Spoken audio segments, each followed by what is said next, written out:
O que o Sérgio passou lá com esse pessoal é o que a gente enfrenta todos os dias. Então, a única coisa que eu estou pedindo aqui, trazendo o Marcos, é para que as pessoas tenham a mesma surpresa sua e a mesma abertura. Peraí, existe um outro lado de ver a questão, mesmo porque, independente da discussão design inteligente e evolução, dentro do próprio evolucionismo, existem muitas correntes. Existe uma lista, que o Marcos está nela, inclusive, chamado Descent from Darwin. São os dissidentes. Dissidentes de Darwin. Essa lista deve ter uns 1.000 ou 2.000 nomes lá, e eles são chatos. Por exemplo, eles só trabalham... No início eles aceitavam doutor em economia, doutor em outras áreas, depois eles deram limpa, agora eles só aceitam pessoas do naipe do Marcos lá. Com o artigo publicado, eles fazem uma triagem para aceitar. E quem são esses que estão lá?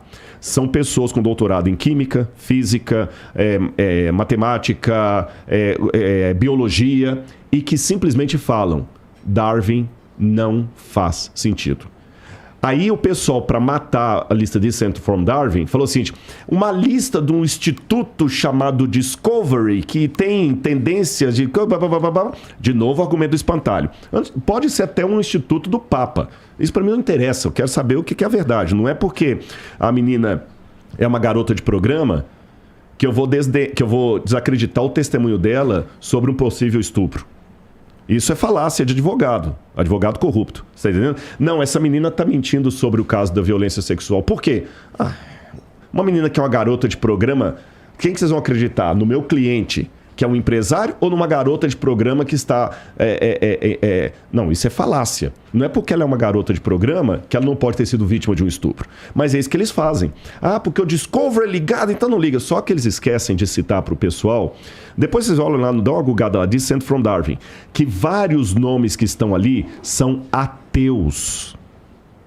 Mas como é que tu é ateu e tá no bolo do design inteligente? Não meio que pressupõe um criador no design inteligente? Não necessariamente. Não. É aí que é o pulo do gato. Design inteligente não é religião. O Igor, design inteligente é um empreendimento de cientistas das mais diferentes posições filosóficas e teológicas. A gente nem sequer sabe quais seriam essas posições. Eu imagino de alguns, mas eu não sei. Que se sentaram à mesa do debate e viram as opções que tinham. Olha, ou o universo foi formado por aquela grande explosão que pegou nada para nada, por nada, e do nada, bum, fez tudo. Inclusive fez aquela sopa ácida, escaldante, venenosa, que nasceu a primeira ameba, que foi evoluindo. Ou um ser inteligente estruturou esse universo. Há possibilidades de eu detectar, inclusive, essa inteligência no universo e na vida. E ao observar as duas possibilidades, frente às mais recentes descobertas da ciência, o registro fóssil, o código genético, toda a bioquímica da vida, o DNA, o código genético. O código genético é o melhor de todos os códigos. Quem criou o código Morse, Igor? Foi um cara. Foi Samuel Morse. Foi Morse. Quem criou o código de barras? Samuel Barras? Não, né? É uma brincadeira, né? Todos os códigos foram criados por um ser inteligente. Por quê? Porque a codificação pressupõe arbitrariedade. Você não pode colocar uma lei para dirigir seu código. Você tem que dizer assim, 100001 é a letra A no código ASCII. 100010 é a letra B. Um ser inteligente arbitrariamente decide a sua codificação, senão o código nunca funciona. A gente encontrou no DNA o melhor dos códigos, o código da vida. 4 letrinhas, ATGC, que eu brinco, né? Que é Aguinaldo Timóteo igual Costa. Que eu aprendi com a minha... lembrar na prova. Aprendi com a minha professorinha assim, né? É mais do que evidente de que foi um ser inteligente. Agora, eu não quero assumir um compromisso sobre a identidade desse ser. O design inteligente, inclusive, não assume. Mas se é um ser inteligente, como a gente chama de ser inteligente, é irrelevante. Se a gente admite que há um ser inteligente... Claro. Os nomes que a gente dá pra ele é irrelevante. Por isso que o cara pode ser ateu. Eu tô tentando lembrar. Não pode ser ateu. Não pode, Igor. Pode, olha. Ele é ateu, ele acha que é um ser inteligente, mas pode ser um alienígena. Um alienígena. Mas pode ser o que os crentes chamem esse alienígena de Deus. Deus é alienígena. Sim, mas o ateu Deus é alienígena. Ele é de outro planeta, certo? No mínimo, né? Mas assim, pode ser um ser... O Dawkins, ele disse assim, olha, pode ser os ateus, um ET que veio aqui. Interessante que o Dawkins é evolucionista. O Francis Crick... Você entendeu? Mas mesmo ele admite que a Terra... O Dawkins, ele chegou a falar o seguinte, que provavelmente a vida na Terra veio de outro planeta. O Francis Crick, que descobriu a dupla hélice do DNA, ele era da panspermia. Panspermia é uma teoria científica que diz que foram os ETs que vieram aqui e semearam a vida. Aí pode chamar de ciência, entendeu? Por quê? Porque não... Mas pra mim é tão maluco quanto... Mas esse é o problema hoje. Você pode chamar qualquer coisa de ciência, menos qualquer teoria que aponte para Deus. Esse é o grande problema da ciência hoje. Ou que abra a possibilidade para Deus. Porque o design inteligente abre... Ele não é uma prova de Deus. Essa é outra distorção da coisa. O design inteligente, ele aponta para a possibilidade, a probabilidade lógica de Deus. Mas eu tô tentando lembrar qual foi o filme aqui, vocês vão lembrar, que ele termina no final com um ET que chega na Terra e vai mostrar a evolução da Terra. Spoiler. A última cena do filme é esse, que era um ET, que a nave joga ele aqui na Terra. Não sei, nunca vi. Termina. É assim, eles dizem, inclusive é uma possibilidade dentro da panspermia. Eles dizem assim, sabe por que nós estamos aqui? Uma nave de ET chegou na Terra. Só que quando chegou aqui, ela deu um defeito. E o ET simplesmente não conseguiu mais abandonar a Terra. E ele continuou aqui se reproduzindo e tudo mais. E até dá no Igor, nós somos o quê? Filhotes de ET, segundo essa teoria. Que pra mim, até em defesa do design inteligente, também tem uma ideia aí de... Se a gente está falando que o divino é extraterrestre... Sim. Dentro do design inteligente, a gente não atribui quem seria esse designer, porque a gente não tem ferramentas, Igor. A gente sabe que foi uma mente inteligente. Você tem um quadro, você entra na Capela Sistina. Suponha que você nunca estudou artes. Você vê aquela obra magnífica, você fala, foi um ser inteligente que fez isso daqui. Mas você sabe que foi Michelangelo? Absolutamente não. Você tem, olha, suponha que tudo foi extinto, só sobrou a Capela Sistina e o Igor. O Igor entra na Capela Sistina e fala, cara, uma mente inteligente, um ser extremamente competente, que gosta de arte, exibido, exagerado, né? Como diz que Deus, eu digo que Deus é, né? Exibido, exagerado e bem humorado, fez isso daqui.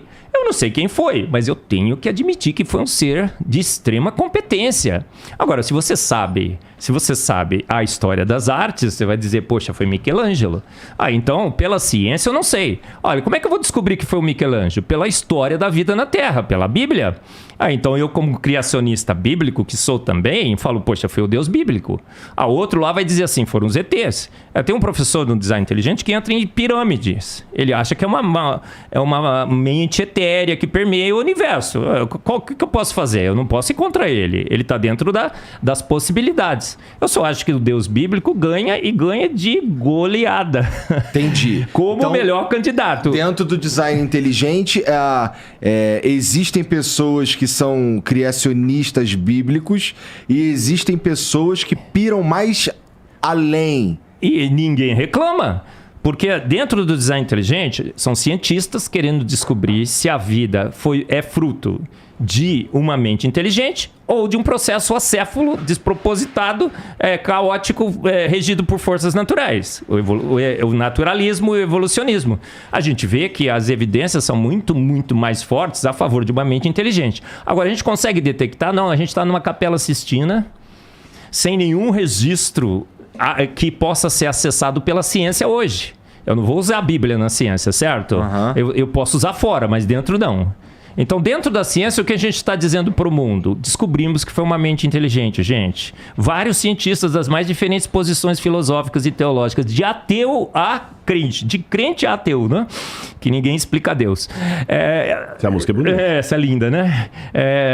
Dono de toda a ciência, sabedoria e poder, né? Dá-me de beber, né? Essa música é legal. Maravilha, mas do crente ao ateu ninguém explica a Deus. A gente chega lá e fala assim, poxa vida, eu tô vendo que foi um ser inteligente, mas eu não sei quem é.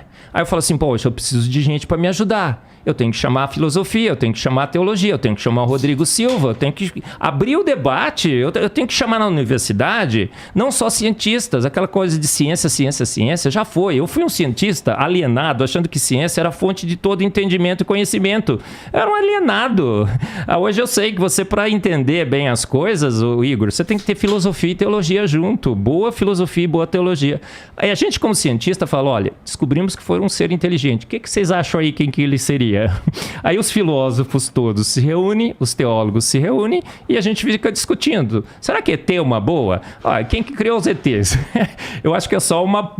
Você está jogando seu problema para o espaço, né? Jogando lá bem longinho, numa situação que você não tem mais acesso. Você está se... Eles vieram das amebas.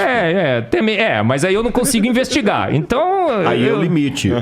Esse é um outro espantalho. Aí, olha, o pessoal pensa que o design inteligente é um tratado de teologia. Não tem nada absolutamente a ver. Não. Olha, pra mim, até há 5 minutos atrás, design inteligente era uma desculpa para ensinar criacionismo na escola. Exatamente. Isso é estratégia de desqualificar o seu adversário, que a gente não deve fazer. O Rodrigo mencionou o Pirula, né? Pirula, não desclassifica, não é? Combata, o bom combate, não é? Vamos debater com o Rodrigo, comigo, mas não desclassifique. Você desclassifica o design inteligente falando o seguinte, olha, é criacionismo disfarçado de ciência, olha só. Pseudociência. Nem fale, não quero ouvir, não quero ver, não quero discutir. Mas isso para mim é postura de crente radical. É dogma. É crente radical. Infelizmente, a evolução, ela se tornou um dogma científico. A universidade é a catedral onde esse dogma é anunciado e não se abre mais a porta para o debate. O centro, a catedral do debate se tornou a catedral que defende um dogma. O dogma de Darwin, que o registro fóssil foi formado, que eu vou trazer aqui uma bactéria para provar que a vida é antiga. Não pode. A gente tem que debater. A tese do design inteligente é essa, exatamente o que o Rodrigo falou. Vamos colocar as teorias frente a frente, vamos debater, vamos chamar filósofos e teólogos também pro embate. Não quer coisa mais interessante? Deixa eu perguntar para vocês, mas assim, acho que é mais direcionado pro Marcos. Marcos, olha só, você falou que experimentaram, encontraram nos fósseis e tal o carbono 14. Sim. Que esse carbono 14, ele cientificamente, no máximo dos máximos, chega a 30 mil anos, né? Sim. Esse carbono, só para eu fazer uma pergunta mais sólida, esse carbono 14 é encontrado em qualquer fóssil. Se eu pegar essa trilobita aqui, eu acho? Sim.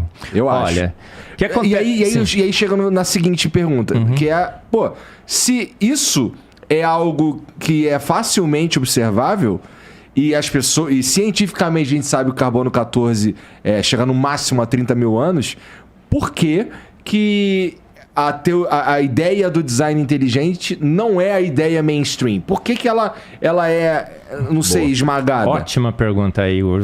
Eu vou colocar a minha posição. Veja bem, a ciência nasceu com a percepção de que havia Deus. Deus é o autor e consumador da ciência. A ciência nasceu com o entendimento que o homem teve, que ele foi feito à imagem e semelhança de Deus. Portanto, ele tinha a mente de Deus e entenderia o universo. Os grandes pais da ciência são todos homens que criam em Deus, poucas mulheres no início. Newton, Pascal, Faraday, Thomson, o pai da espectrometria de massas, a minha área, Schrödinger, Planck, os pais da física, da mecânica quântica, aquela ciência que quanto mais você estuda, menos você entende, né? Todos eles criam em Deus. Olha, os 90% dos ganhadores de prêmios Nobel, homens que criam, que creem, que continuarão crendo em Deus, porque as estatísticas não estão mudando, Igor. 67% de cristãos, 22% de judeus, só 10% de ateus. Porque eu brinco, né? O pessoal diz que cientista bom é cientista ateu, mas parece que as estatísticas mostram diferentes, não é? Parece que crer em Deus te leva até uma chance maior de você ganhar o prêmio Nobel. A ciência nasceu com essa percepção, mas em 1859, Darwin escreveu um livro, A Origem das Espécies. que o pessoal fala, olha, tá recheado de evidências científicas. Não tem sequer uma evidência científica da evolução. Não sei se você já leu o livro A Origem das Espécies, eu li. Eu quero convidar todo mundo a ler. Você vai chegar no fim e vai perceber que Darwin tinha 2 propostas, sugestões. Eu falo para meus alunos que você nunca em ciência deve falar eu acho, né? Se você acha, volta para casa, quando você tiver certeza, você fale. Ele fala, eu acho que modificações ao longo de milhões e milhões de anos criaram a vida, sofisticaram a vida. Criação de vida, ele nem sabia como a vida tinha surgido. A academia, o positivismo, o iluminismo, estava muito forte nessa época. Comprou essa ideia. Se desviou de Deus, deixou Deus fora. Ele falou assim, Deus não pode mais colocar o pezinho na porta. Comprou a ideia e por 150 anos nós temos anunciado à sociedade, temos nas nossas aulas, são todas baseadas no darwinismo e no naturalismo. A mídia fez toda uma propaganda. Um clube foi estabelecido para defender a evolução, o Clube X, tem um livro todo que conta sobre isso. E a gente ficou por 150 anos dizendo, a gente descobriu a receita da vida, a gente evoluiu, Darwin estava certo, ele teve a maior ideia que o homem já teve. O Hélio Schwartzman escreveu um artigo na Folha dizendo que a evolução é mais lei do que a lei da gravidade. Pode? Eu brinquei no meu Face, né? Porque eu sou meio irreverente assim, né? Russo, alemão e tudo. Falei, cara, eu jogo pedra pra cima e ela cai na minha cabeça. Eu nunca joguei um chimpanzé e caiu um humano, né? Mais lei do que a lei da gravidade? A gente ficou anunciando por 150 anos. Isso é um espantalho. Ninguém fala que o humano veio do chimpanzé. Eu sei, a gente veio de um ancestral símio comum, tá? Aí que estamos em árvores diferentes da vida. Eu falo sobre isso no meu livro. E aí o que acontece? Agora, a gente descobriu que a vida é jovem na Terra. A Terra é jovem.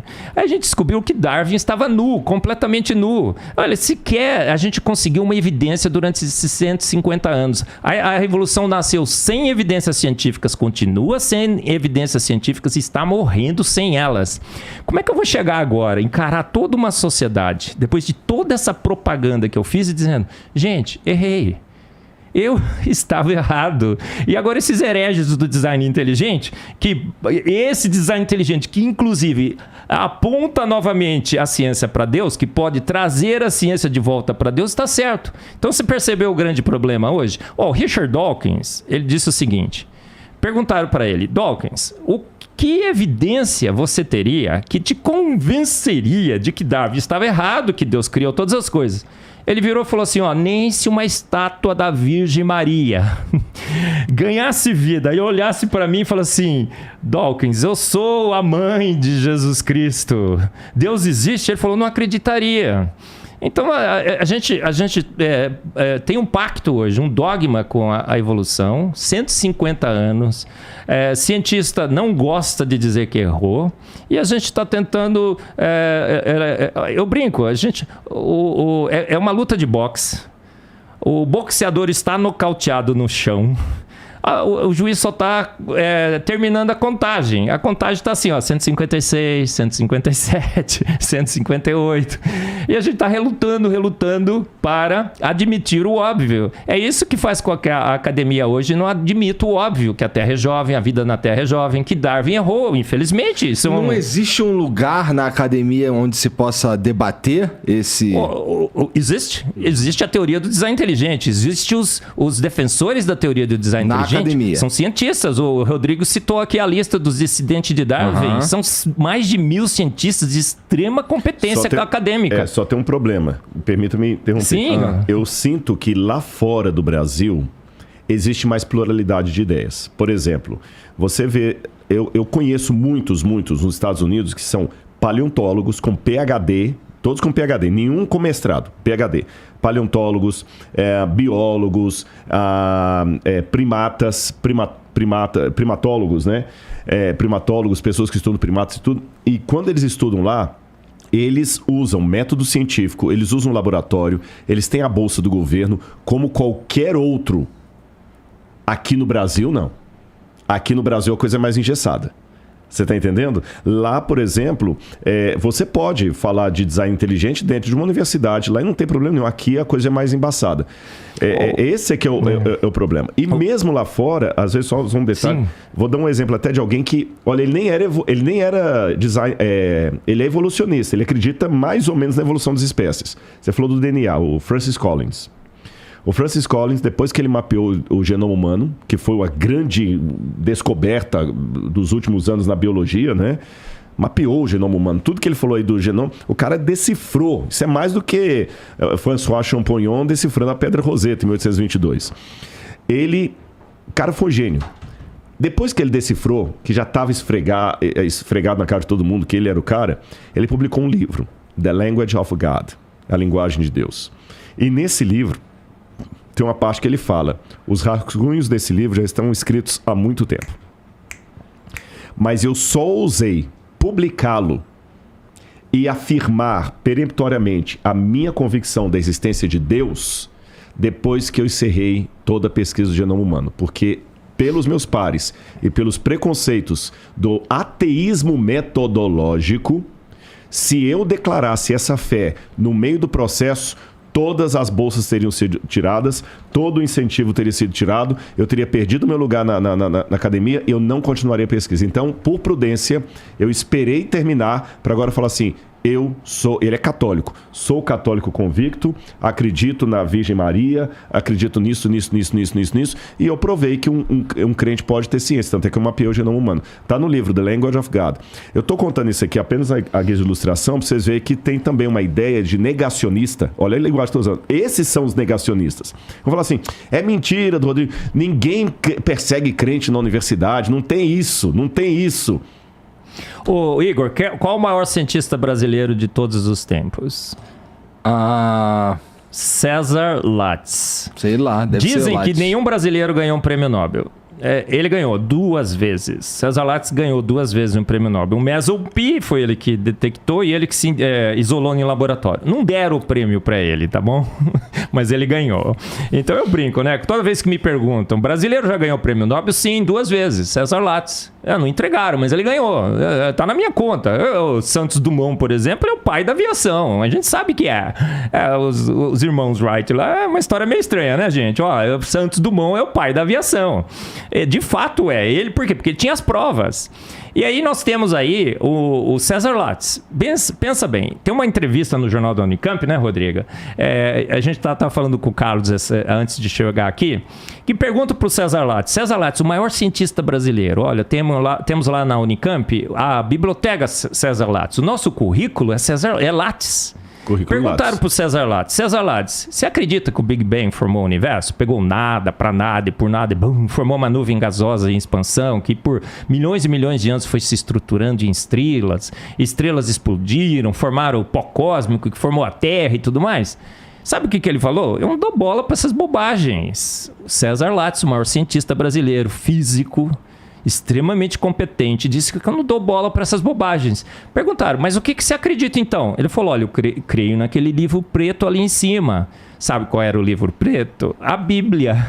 César Lattes, um cientista brasileiro, o maior cientista de todos os tempos, acreditava no relato bíblico. Aí cientista bom é cientista ateu, é cientista que tem a percepção de que há um Deus, que usa inclusive os princípios bíblicos para fazer a sua ciência, faz péssima ciência, pelo contrário, parece que faz até melhor.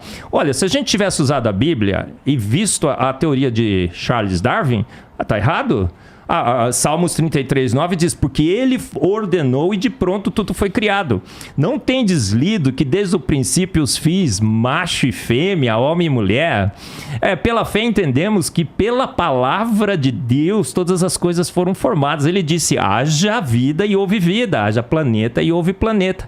Se a gente tivesse usado a Bíblia, inclusive como nosso guia, a gente não teria enveredado por teorias equivocadas e ficado 150 anos gastando nossos recursos e nosso tempo investigando possibilidades de evolução na Terra, como a evolução química.